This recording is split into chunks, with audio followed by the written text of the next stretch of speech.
Y entonces, Está listo nuestro primer invitado. Me voy a convertir en mi... espérese, déjeme. Aquí está el invitado. No, es que no estaba viendo aquí, no estaba viendo. Ahí está, ahí está. Don Raúl Jiménez, gusto en verlo. ¿Cómo le va? Muchas gracias, buenos días, saludos a todos por allá. Muy bien, muchas gracias a ustedes. ¿Qué tal? Todo bien. Don Raúl Jiménez, el presidente de APATEL, ¿no? Correcto. Asociación de Hoteleros.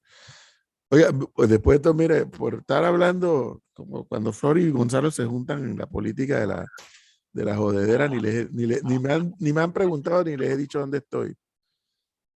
Que por cierto, donde estoy, en alguna medida también tiene que ver con la hotelería.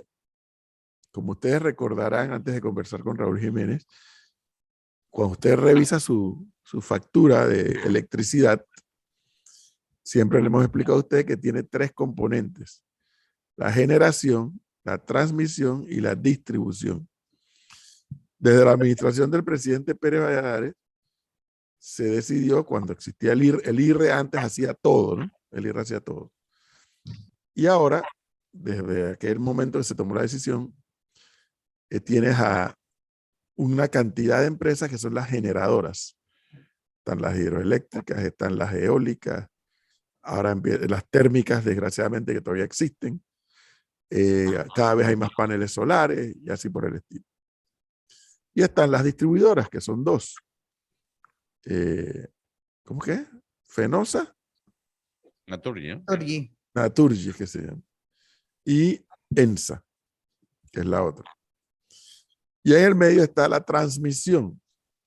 E inteligentemente se decidió que la transmisión quedaría en manos del Estado a través de una empresa, que es una sociedad anónima, que el dueño de las acciones, del 100% de las acciones de ETESA, es el Estado panameño. Entonces la transmisión sigue siendo propiedad del Estado panameño a través de una sociedad anónima. Yo estoy hoy en las oficinas de ETESA porque aquí va a ocurrir un hecho que nos van a explicar que cómo lo que va a ocurrir aquí hoy nos va a beneficiar a los panameños en materia de esta sociedad anónima estatal que es Empresa de Transmisión Eléctrica S.A., ETESA. Así que estoy desde aquí.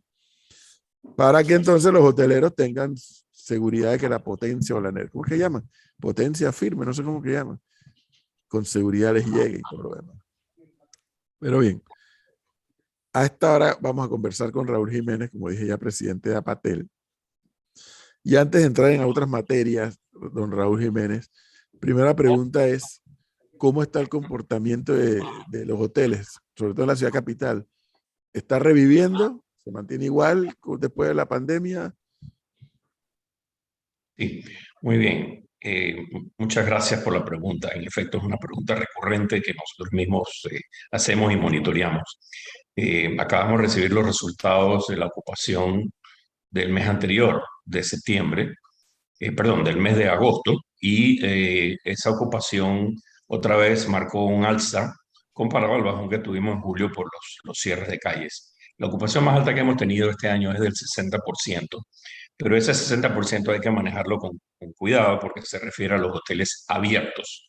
Y todavía en el mes de junio teníamos un 23% de las habitaciones de Panamá cerradas, así que ese 60% equivale más o menos a un 48% de la capacidad hotelera de la plaza del año 2019. Esa es la medición que nosotros hacemos. Ese fue el mes más alto que hemos tenido este año, el mes de junio, justo antes de los cierres. Hubo un bajón del 30% en el mes de julio por los cierres. Luego un pequeño respiro en el mes de agosto y en el mes de septiembre pues esperamos que esa tendencia se mantenga.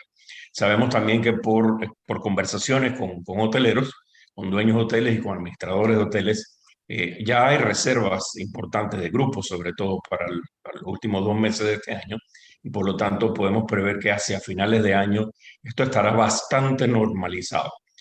Hay una diferencia, eso sí, entre la ocupación que están teniendo los hoteles de la ciudad versus los que están teniendo los hoteles del interior. Y básicamente eso obedece a que mucho del repunte que estamos teniendo se debe a convenciones, a eventos, a reuniones de grupo que se dan mayoritariamente en la capital y no en el interior. Entonces, eso, por ejemplo, significó o impulsó grandemente la ocupación del mes de junio. Hubo 3 eventos internacionales aquí importantes, uno de los cuales incluso llenó el centro de Amador de convenciones, y eso se refleja en una ocupación más alta de varios días en los hoteles de la ciudad, más no necesariamente se transmite hacia el interior. En este momento el interior tiene ocupaciones mucho más bajas que los de la capital. Eso no pasaba así en el verano nuestro, porque se nutría del turismo local, que básicamente se iba de la capital hacia el interior. Y el turismo local es un fenómeno de fin de semana. Pero esa era la tendencia era más bien contraria. En el primer trimestre, los hoteles del interior tenían más ocupación que los de la capital. Eso ya está Raúl, regresando. antes de continuar con la parte del interior, que me parece que nos acabas de dar una información no solamente interesante, sino valiosa. Debo entender entonces que, o debemos entender que el centro de convenciones que ya está funcionando, ya está siendo un imán de eventos y que se está trasladando eso pues a la hotelería. ¿Fue lo que te entendí? ¿Es así? Sin duda, todo lo que se refiere a MICE, es decir, a turismo de convenciones, conferencias, grandes eventos de grupo, etcétera, está teniendo un repunte. En eso el centro de convenciones juega un papel importante. Eso no significa que el centro de convenciones esté lleno, para nada. Eso va a tomar muchos años poder llenar y, digamos, capitalizar sobre esa inversión, que es una inversión del Estado, es pública. Y ellos están activamente buscando eventos que se están dando poco a poco. Eso es una curva ascendente, pero asciende lentamente, pero sólidamente. Todo lo que se refiere a eventos y que no es solamente en el centro de convenciones de Amador beneficia, y es casi un 95% se hace en la capital. Y por lo tanto, el beneficio va primeramente a los hoteles de la capital que a los hoteles del interior. Lo que estamos tratando de hacer es de que esas personas, que sobre todo los que vienen de afuera, puedan disfrutar de rutas y de paquetes de Panamá, de tal manera que cuando su evento termina, sobre todo cuando vienen de muy lejos, pues que hagan un poquito de turismo local a través de visitar el resto del país. Y eso, en eso se está trabajando en este momento. El producto que me acordé porque lo vi en estos días en un video que me llegó del stopover de Copa, se está haciendo sentir. Mira, hay opiniones encontradas sobre eso. Hemos visto con Promtour las estadísticas y también las proyecciones que ellos tienen de este programa. Recordemos que estos son acuerdos suscritos entre esa aerolínea y Promtour, que es el Fondo de Promoción Internacional. Las cifras que se muestran todavía, digamos, no están al nivel que buscamos, pero son igualmente ascendentes. Esto es parte de un fenómeno internacional. Toda la aviación a nivel internacional está subiendo y creo que lo que estamos viendo en Panamá obedece a ese fenómeno externo más que acciones o actividades que hemos tenido internamente.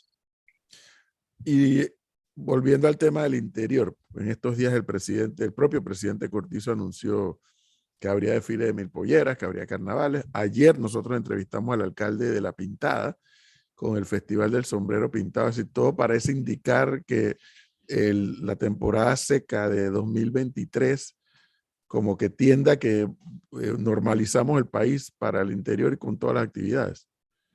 Sí, nosotros concordamos con esa opinión.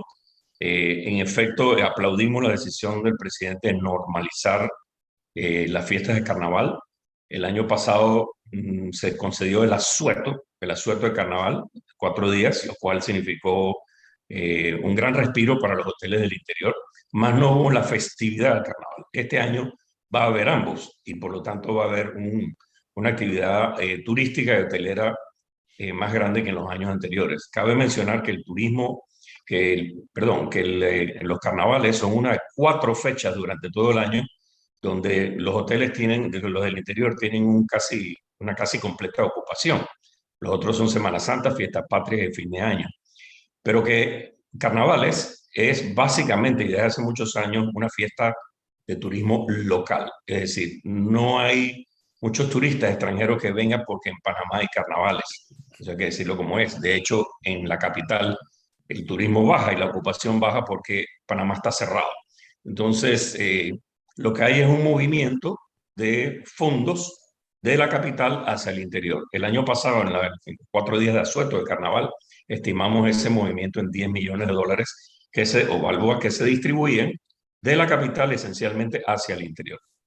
Ahora, Nada despreciable. No, El anuncio de los carnavales, de la reapertura de las actividades del carnaval, ¿será solo para el interior de la capital? No se ha dicho nada.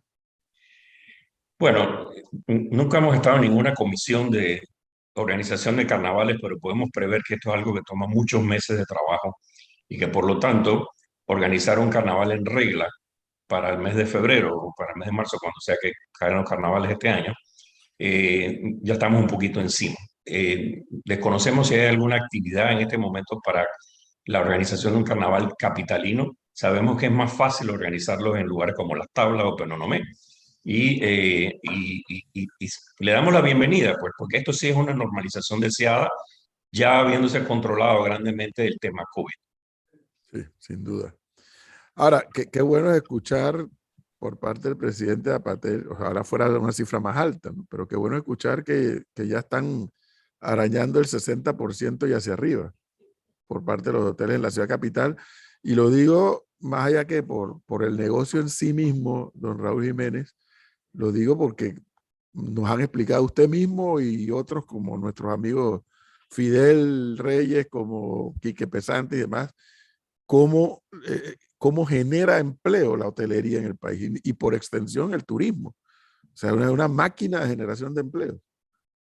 Sin duda, digamos, usemos el año de referencia que fue el último año antes del cierre por COVID, fue el año 2019.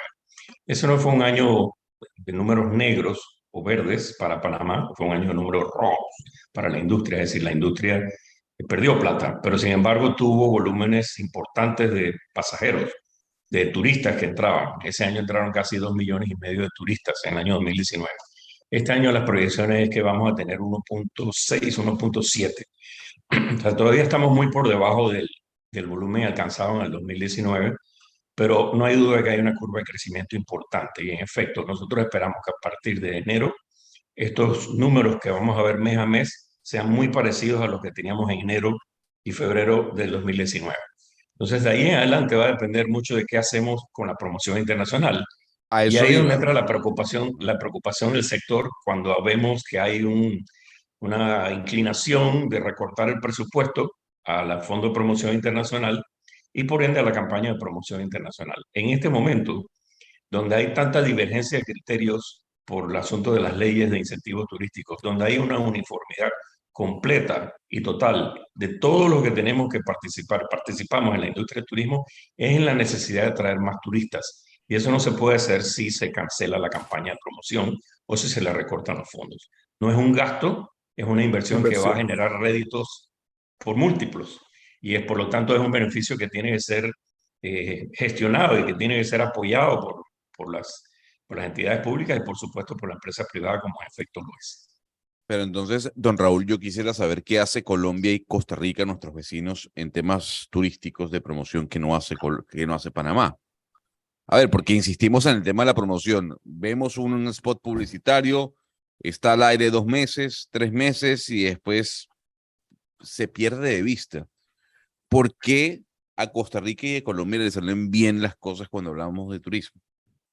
Bueno, vamos a hablar de esos casos separadamente porque son muy distintos. El de Costa Rica es lo que están viendo y lo que estamos viendo en Costa Rica, una historia de éxito que viene construyéndose hace 30 años y a través de varias administraciones ha habido una constancia. Incluso los slogans de país, a pesar de que varían de vez en cuando, se mantienen a través de diferentes administraciones. Y número dos, hay una conciencia absoluta de todo el país y de toda la población de que el turismo es lo que les brinda a ellos la oportunidad de mejorar sus vidas y genera riquezas para el país, genera divisas para construir más escuelas, para proveer más salud a los habitantes. Por lo tanto, hay una conciencia de que el turismo es lo número uno y no se puede tocar. Eso no ha existido en Panamá. Eso se está creando poco a poco y hay esfuerzos un poquito díscolos porque no están siendo coordinados adecuadamente. En este país tenemos 2 o 3 slogans de país, por ejemplo. Esto es una situación que no se debe mantener porque existe y es real. Y en el caso de Costa Rica, digamos, ahí han identificado muy bien sus mercados objetivos. El principal mercado es Estados Unidos. La última vez que vi estadísticas, 40% de los turistas extranjeros que llegan a Costa Rica venían de Estados Unidos. Y el segundo bloque era el de la Unión Europea. En Panamá eso no es así. En Panamá el grupo que viene de Estados Unidos sigue siendo el número 1, pero no por mucho sobre Colombia. Y es del 23%. Y luego viene una serie de países suramericanos, cada uno con una atomización. En el caso de Colombia ha sido diferente, porque Colombia vivió una guerra civil a fuego lento por muchos años que, digamos, ahuyentaba el turismo internacional. Y todavía a la fecha, la mayoría del turismo que se da en Colombia es un turismo local. Colombia es un país muy grande, 48 millones de habitantes.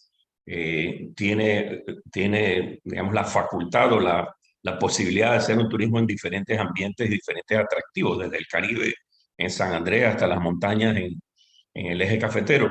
Por lo tanto, digamos, el comportamiento es diferente.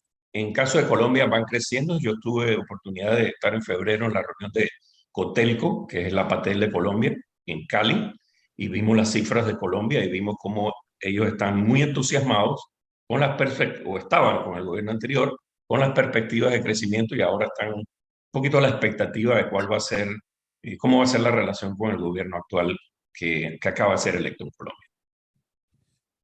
A mí nunca se me olvida la genialidad, don Raúl Jiménez, justamente que Colombia tenía el problema de su, bueno, ya la guerra civil que había, o la guerrilla y demás, y entonces estaban empezando a salir de esa, buscando la paz y demás, y esa genialidad que tuvieron de, el riesgo es quedarse.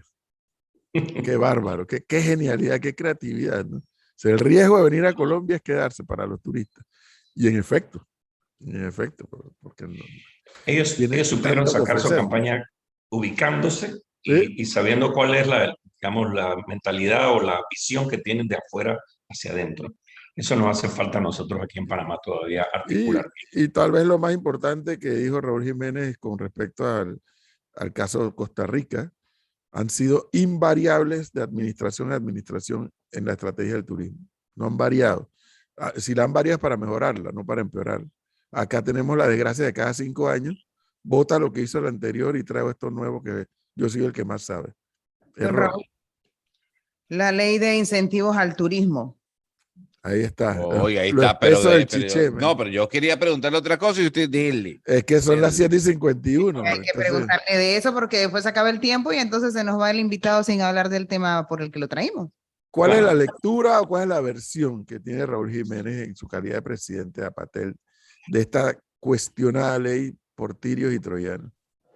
Nosotros en la Junta Directiva de APATEL hemos seguido desde casi el inicio de la polémica nacional todo este debate y todo estas opiniones a favor y en contra. Y nosotros nos abstuvimos por mucho tiempo de emitir opinión porque sabíamos que esto era un muñeco que todavía estaba siendo vestido y todavía estaba en proceso. Queríamos ver cómo quedaba el animalito al final. Nosotros en el año 2021, cuando empezó esta polémica, hay que recordar que esto no surgió de los gremios. Esto no es el producto de consultas sobre las necesidades de la industria. Esto es un proyecto que básicamente se dio por otras razones, pero que se presentó ante el país y ante los gremios como esto es lo que es y es un hecho consumado. Sin embargo, vino en el año 2000, eso fue a principios del 2020, e inmediatamente 2 meses después estábamos sumidos en el cierre. Por lo tanto, nadie estaba pensando en leyes, estamos viendo cómo volver a abrir y bajo qué criterios y bajo qué condiciones. Recordemos que este país estuvo cerrado por 6 meses. Y luego, cuando empezó la reapertura, empezaron las polémicas y nosotros queríamos informarnos de qué se trataba esta ley. Invitamos a abogados que habían participado en la redacción de la ley. Invitamos a abogados que estaban críticos, que eran críticos de la ley, y básicamente les pedíamos que explicaran cuál era el alcance de la ley, qué significaba, cuál era. Cada uno tenía su opinión, pero todos coincidían en que la ley tenía que modificarse en algunos aspectos críticos. Y esa fue nuestra posición. Nosotros públicamente dijimos que apoyamos la revisión de la ley y la corrección de aquellos puntos que eran los más polémicos. Esa revisión se dio a través de un proyecto de ley, el 314, que esencialmente mantenía los problemas que eran inherentes a la ley 122. Esas leyes tienen 2 defectos de nacimiento. Uno, que es que no es realmente una ley de incentivos, sino una ley de reembolsos. Y por lo tanto, un incentivo es, por ejemplo, decirle a alguien, si tú haces este hotel en, por decir, una región, Boca del Toro, el Estado te va a eximir de pagar el ITBMS por 3 años. Ese es un incentivo, que si el Estado no pierde nada. Si no se hace, bueno, no pasó nada, y si se hace, bueno, de todas maneras, por 3 años no recibo el ITBMS correspondiente, pero después sí. Eso es un incentivo. Aquí lo que hay es un reembolso. Es decir, si el hotel me cuesta $100 millones y yo aplico por una exención del 100%, el Estado está obligado a reembolsarme a mí como inversionista $100 millones en créditos fiscales. Y digamos, si me lo darían a mí y yo lo aplico sobre los pagos de impuestos correspondientes a ese hotel, eso se entiende. Pero no es así, porque yo tengo la facultad de esos créditos fiscales vendérselos a otra empresa que no tiene que ser turística y que con eso se lo vendo a descuento y esa empresa entonces paga sus impuestos con créditos fiscales. Por lo tanto, al final el que paga el cheque es el Estado. Eso es algo que se mantiene en la 122, la 314 y ahora en el proyecto de ley 888 del diputado Melchor Herrera. Y la otra debilidad que vemos en la ley, que es un defecto de nacimiento grande también, es que no tiene controles para impedir que se cuelen proyectos inmobiliarios. Y en esto quiero ser muy específico. Nosotros llegamos al extremo de participar en la mesa de reglamentación con el ánimo de ponerle caps, ponerle límites, ponerle controles para evitar que se dieran abusos a la ley. Y la ley ya estaba sancionada. Así que, por lo tanto, no podíamos cambiar cosas que estaban en la ley. Simplemente teníamos que o tomarlo como estaba, poniendo reglas sobre el proceso más bien, o lo que hicimos al final fue pedir la derogación de la ley y el reemplazo. Nosotros queremos ser bien claros en nuestro comunicado del mes de julio, finalmente cuando llegamos al final del proceso y vimos todo digamos, el animalito como quedaba, nosotros en nuestra junta directiva llegamos a una votación y la decisión fue que íbamos a pedir la derogación de la ley y su reemplazo. Posterior a que el presidente de la República solicitó públicamente la derogación, nosotros le mandamos una carta firmada por la presidenta de la Cámara de Comercio, Marcela Galindo, por el presidente de la Cámara Nacional de Turismo, señor Ovidio Díaz, y por mi persona, solicitándole al presidente que nombrara una comisión para reemplazar esas leyes por una nueva ley que se comprometía a tener lista un nuevo proyecto de ley en 90 días. Esa carta al final recibió una respuesta del viceministro de la presidencia, básicamente dando una no respuesta, donde se decía básicamente que ahora se había presentado ante la Asamblea el proyecto de ley para la derogatoria. Así que estamos viendo, digamos, con mucha preocupación el debate que se está dando en la Asamblea y el rejuego de poderes. Nos preocupa no solamente por el impacto que pueda tener en el turismo, sino nos preocupa también como ciudadanos que somos por la gobernabilidad del país. Pero don Raúl, hemos dado nuestra opinión. Fíjese que yo Dígame. quiero interrumpirlo allí porque la explicación es técnica y a lo mejor la persona que está en este momento escuchándonos en el tranque, en el taxi, no comprende. De manera sencilla, ¿por qué no a la ley de incentivos? O sea, en 2 pasos, mire, no porque esto, para no ser tan técnico que la gente pueda entender qué es lo que está ocurriendo. Pero es que, a ver, Gonzalo, es que para decirlo en términos así, hasta yo lo acabo de entender también. Y de verdad tengo que reconocer que es la explicación más simple y más clara que he escuchado por parte de nuestro invitado. Y es que lo que estoy entendiendo, me corrige si estoy interpretando mal, Raúl, es que lo malo de la ley es que el Estado se meta la mano al bolsillo y le raye un cheque a un privado por haber hecho un hotel. ¿Es así? Correcto. En efecto, eso es lo que es, esa es la esencia de la ley. La ley es una ley donde el Estado reembolsa a través de créditos fiscales que se pagan en los siguientes 7 años la inversión que hace un particular. Y que se cuelan proyectos inmobiliarios, ¿no?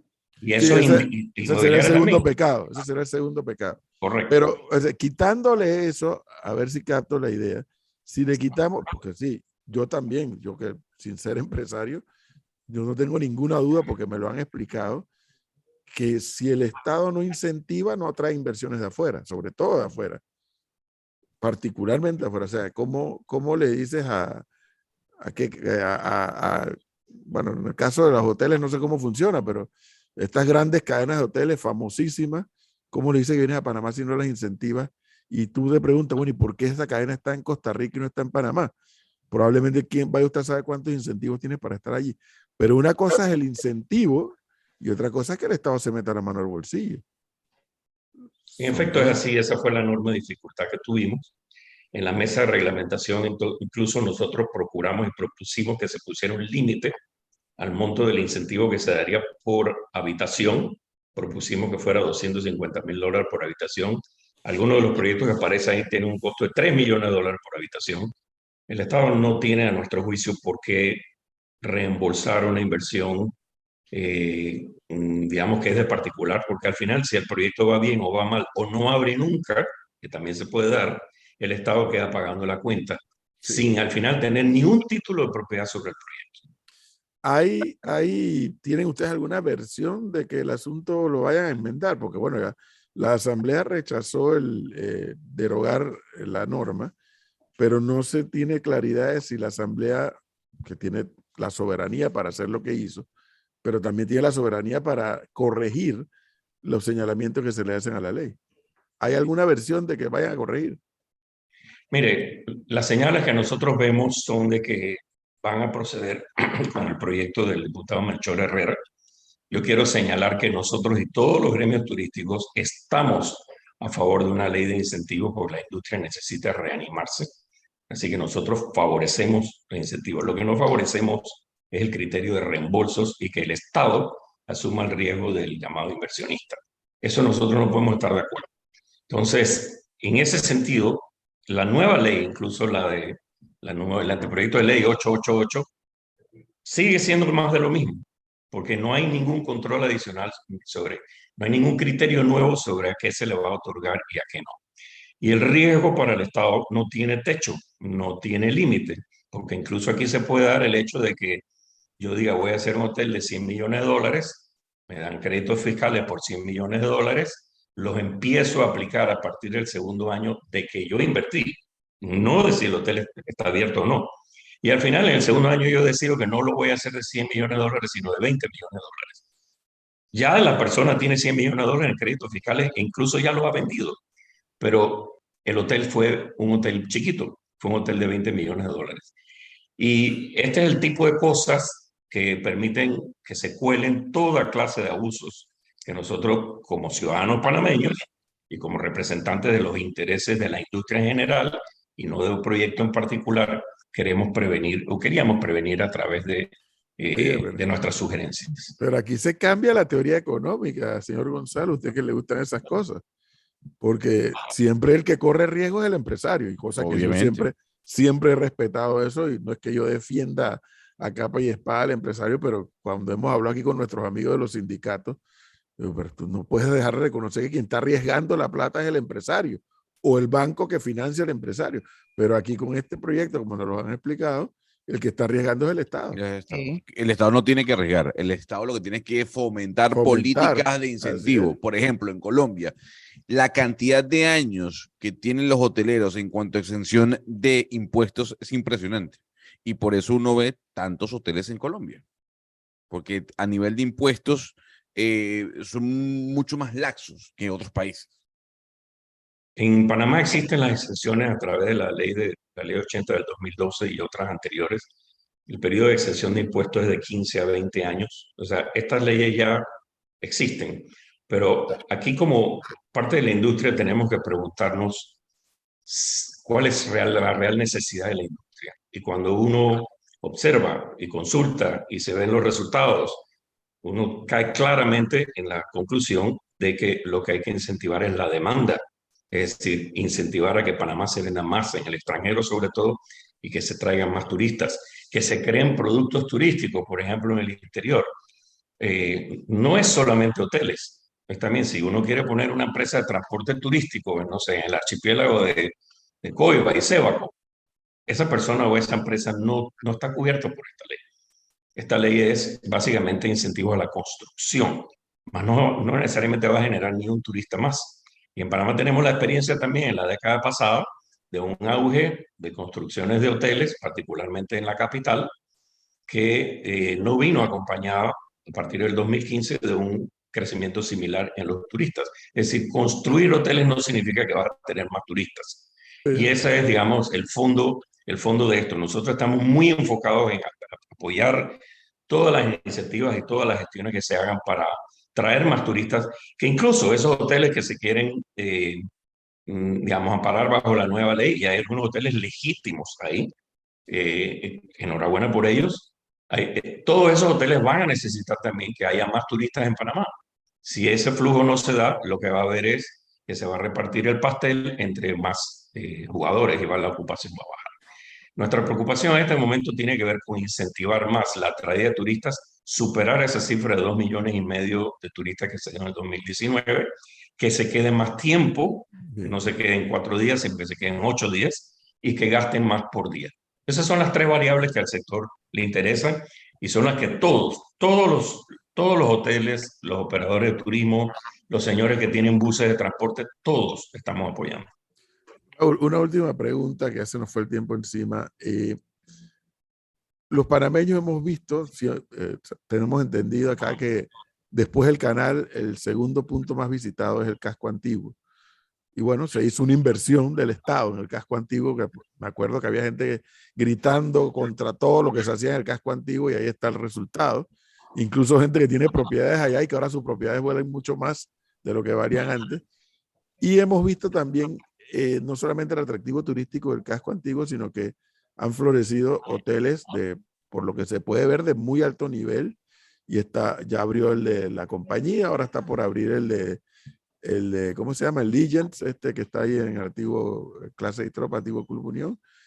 Antes de ese estaba que está ahí acostado de la Merced, y así por el estilo.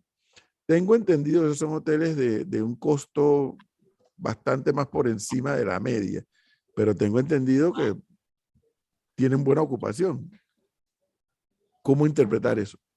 Correcto. Bueno, en primer lugar, el casco antiguo, eso lo tenemos monitoreado también, es como si fuera otro país. Sus índices de ocupación, sus tarifas, etcétera, son muy distintos a los del resto de la ciudad, porque en realidad es un destino. Y por lo tanto, un hotel tan distinguido como la compañía y como el Sofitel, que va a abrir pronto, se vuelven en sí mismos atractivos y productos turísticos. Y enhorabuena, felicitaciones. Conozco ambos hoteles y son fabulosos y van a marcar una gran diferencia en el turismo de Panamá. A propósito de esos turismos, esos hoteles se han hecho con financiamiento privado, de tal manera que cuando uno tiene un caso sólido de negocio, donde digamos, el que presta la plata tiene una razonable garantía de que va a ser resarcido, va a obtener el financiamiento, y esos hoteles son ejemplo de eso. De manera tal que, en efecto, esos hoteles tienen tarifas más altas, no son tarifas prohibitivas, digamos, comparado a las que se dan en otros países. Son tarifas, digamos, que reflejan el costo de la operación. Si usted entra al hotel que mencionábamos anteriormente, en el Casco Viejo, usted ve que ahí hay una inversión fuerte, una inversión grande que atrae a cierto perfil de turistas. Así que nosotros felicitamos a esos 2 hoteles por haber tomado el riesgo y por haber inaugurado hoteles que van a ser puntos de referencia. Bueno, don Raúl Jiménez, como siempre, muy agradecidos por darnos este tiempo y compartir la información, muy amable. A la orden, muchas gracias, suerte a todos. Gracias. Gracias. 8